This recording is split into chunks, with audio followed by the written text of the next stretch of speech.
testing. But I cannot emphasize more. I cannot say more that responsibility is not with the government. Responsibility is at the individual level. And I like what I'm seeing with our spiritual community. There are mosques and churches that are simply saying that we are not ready yet, just hold on. That is what is called responsibility. Because if you feel you are not ready, don't do it.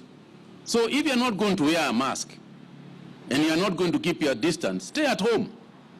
Maybe that is how you save yourself. So please, do not try and transfer. Don't try and transfer irresponsibility or irresponsible behavior back to government responsibility. That is not right and it is not fair. May I ask Dr. Kamuri to respond to the issues